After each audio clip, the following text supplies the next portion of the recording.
Welcome back to The Explainer.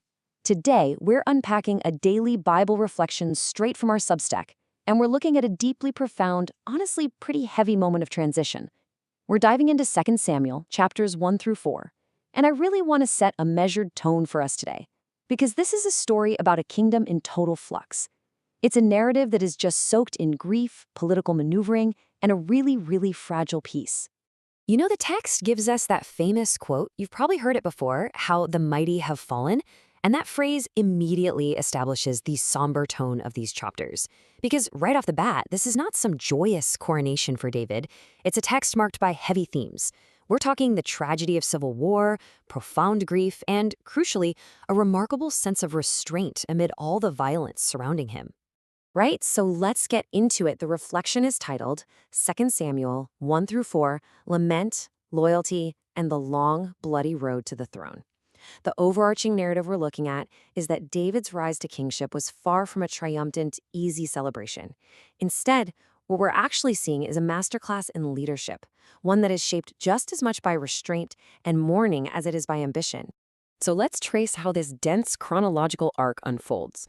Right on day 1, over in chapter 1, David hears the news of Saul and Jonathan's deaths. And his response? It's genuine lament. Then, flash forward months later in chapter 2, the kingdom fractures completely. David goes to Hebron, he's anointed king over Judah alone, while Saul's general, Abner, installs Ishbosheth over the rest of Israel. And obviously, this sparks a brutal, prolonged civil war. By chapter 3, we see Abner actually defecting to David, offering a chance at unity, but then he's deceitfully murdered by David's own general Joab. Finally, the arc wraps up in chapter 4 with the assassination of Ishbosheth. And through it all, David has this remarkably consistent, severe response to the assassins. Now, for a linguistic deep dive, let's look at the Hebrew words shaping David's restraint.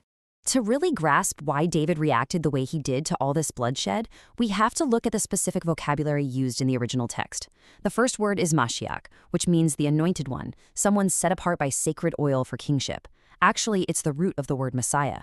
When an Amalekite messenger shows up claiming to have killed King Saul, he fully expects a reward from David, but David executes him instead. Why? Because Saul was the Lord's Mashiach. David viewed his rival's death as sacred territory, not just some political opportunity to exploit.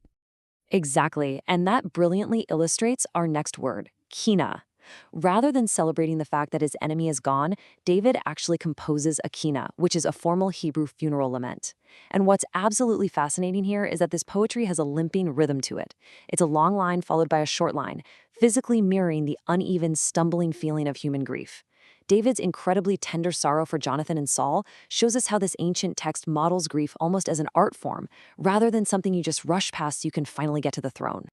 Moving on to our third word, we can really see how the tension builds in the kingdom. The word is nukum, meaning blood vengeance. It was a culturally sanctioned retaliation for killing a kinsman. Back in chapter 2, during a skirmish, Abner kills a man named Asahel, who happens to be the brother of David's commander, Joab. That single casualty plants a deep, bitter seed of nukum. And it's that exact vengeance that drives Joab later in chapter 3 to deceitfully and opportunistically murder Abner, which nearly derails the peace of the entire nation. All right, let's move into some practical takeaways regarding integrity and the true cost of power. Shifting from ancient history to modern application, you can see two vastly contrasting paths to leadership here. On one side, you have David's restraint.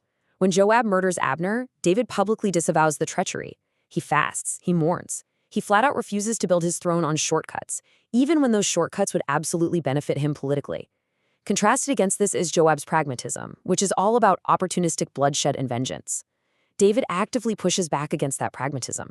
We even see this quiet seed of covenant royalty planted amid all the chaos when the text specifically mentions Mephibosheth, Jonathan's crippled son, who David will go on to protect later.